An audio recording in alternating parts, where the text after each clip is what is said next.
आज आम्ही रत्नागिरी जिल्ह्यामध्ये येणाऱ्या ज्या इंडस्ट्री आहेत त्यांच्या काही MDना काही मालकांना रत्नागिरीमध्ये बोलवलं होतं आणि उदाहरणार्थ VIT सेमीकंडक्टरचा कारखाना आहे, त्याचे कन्नन आज आले होते.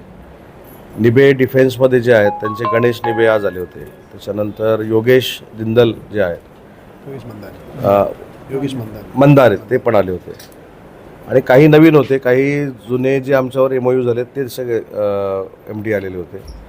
आणि एक आज आम्ही निर्णय घेतला की आमच्याकडे जी जमिनीची रिक्वायरमेंट त्यांना आवश्यक आहे की निवेंडी असेल, रीळ असेल, वाटद असेल, मेरवी असेल, या ठिकाणी ज्या ज्या इंडस्ट्री आपल्याला आणायच्या आहेत तर त्यासाठी या सगळ्या उद्योजकांनी त्या जमिनीची पाहणी केली आणि त्यांनी आमच्याकडे प्रपोजल दिलं की कुठं त्यांना इंडस्ट्री करायची आहे, कशा पद्धतीची आहे.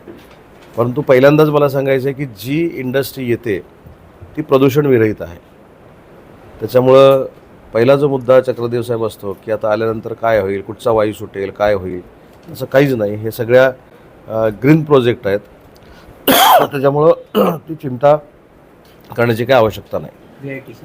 नाही, सगळेच जेवढे VIT असेल, निबेंची जी इंडस्ट्री येते, सगळ्यात महत्त्वाचा भाग असा आहे की आपल्याकडे सी प्लेन सुरू करण्याचा निर्णय आज आपण घेतला आहे. ते फक्त आता भगवती बंदराच्या इथे करायचं की भाट्याच्या इथे करायचं, ती जागा स्वतः निबे फायनल करतील आणि त्याच्यानंतर सी प्लेनच्या ज्या काही परवानग्या त्यांना पाहिजेत, कशा मेरिटाईम बोर्डाच्या पाहिजेत, त्या देखील देण्याचा निर्णय आपण घेतला आहे. टार्गेट पुढच्या मार्चपर्यंत सी प्लेन सुरू करण्याच्या संदर्भातला आमचा आज निर्णय झाला आहे. त्याच्यामध्ये 20 सीटरचे ते असेल, 2,000 रुपये त्याचं तिकीट असेल, बाकी सेंट्रल गव्हर्नमेंट बेअर करणार आहे. त्याच्यामुळं तो एक टुरिझमच्या दृष्टीने एक फार मोठा निर्णय आजच्या बैठकीमध्ये झाला आहे आणि तो जर प्रयत्न यशस्वी झाला मग ते 1चं 2 करायचं, 2चे 3 करायचं की हा पुढचा प्रयत्न आमचा राहील. दुसरा, आपण CNGचा एक प्लांट आपण रत्नागिरीमध्ये उभा करतो आहे. त्याच्यामध्ये सगळ्यात महत्त्वाचं जी गोष्ट आहे, जी आपण घनकचऱ्यावर कायम चर्चा करत आलो की कचऱ्याचं काय होणार आहे, कचऱ्याची विल्हेवाट कशी लावणार आहे, तर रत्नागिरी आणि रत्नागिरीच्या सभोवतालच्या सगळ्या 15-20 ग्रामपंचायती आहेत, ह्याचा कचरा ते उचलून त्याच्यापासनं तो गॅस बनवणार आहेत. दुसरा, आपण भाताची शेती करतो आणि भाताची शेती केल्यानंतर जो पेंडा आपण टाकून देतो त्या पेंड्यावर प्रोसेस करून देखील ते गॅस बनवणार आहेत. आणि अजून जे काही शेतकऱ्यांना पर्याय द्यायचे आहेत ते पर्याय देखील ते देणार आहेत. तशा पद्धतीची लागवड ते करायला लावणार आहेत. त्याच्यामध्ये ते स्वतः कंपनी पुढाकार घेणार आहे आणि तो CNGचा प्लांट तिथे उभा झाल्यानंतर त्याचा सगळ्यात पहिला फायदा हा रत्नागिरीकरांना होणार आहे.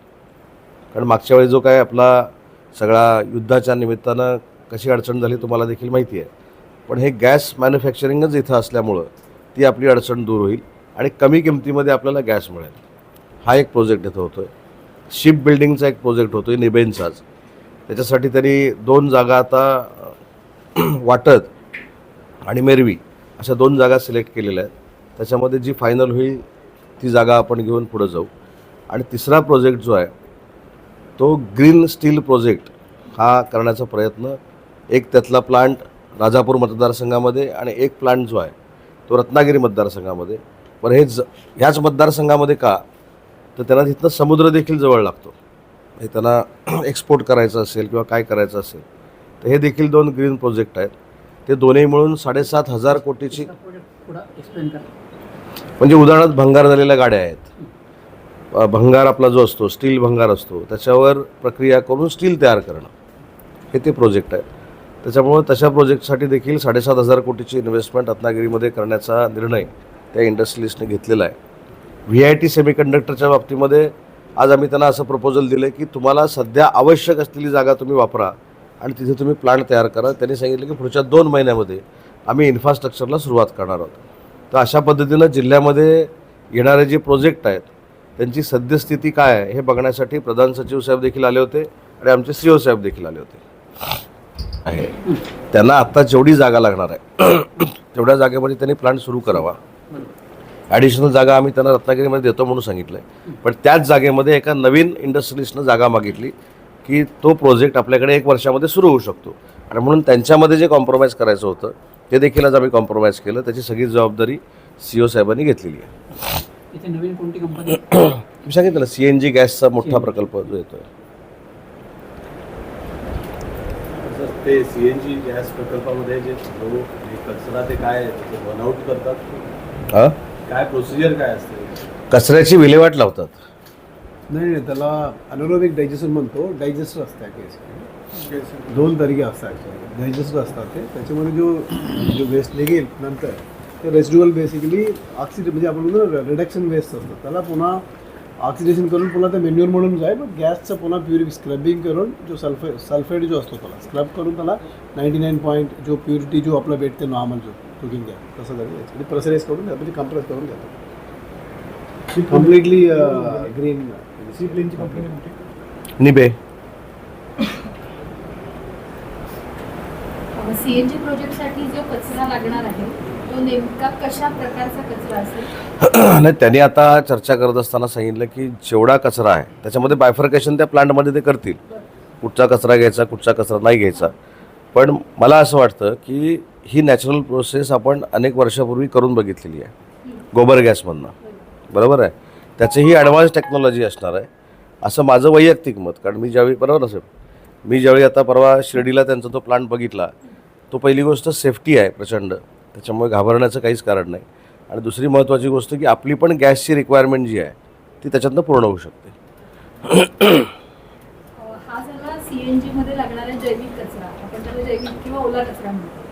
पण सगळ्यात मोठा प्रश्न रत्नागिरी जिल्ह्यासाठीच उरतो तो म्हणजे प्लास्टिक कचरा किंवा जो जैविक नाहीये तो. त्या कचऱ्यासाठी काही भविष्यात असं नाही केलं ना आपण. आम्ही स्वतः MIDCची 5 एकर जागा घनकचऱ्यासाठी दिली आणि रत्नागिरीत तो प्लांट आता सुरू होईल. CNGचा जो प्रकल्पाचा आज झाला, मला अपेक्षित आहे की जागा हँडओव्हर होणं आणि किमान ज्याला भूमिपूजन म्हणायचं असं तेव्हा नाही, भूमिपूजनकडे कॉन्सन्ट्रेट करण्यापेक्षा आम्ही आता उद्घाटनाकडे कॉन्सन्ट्रेट केलेलं आहे.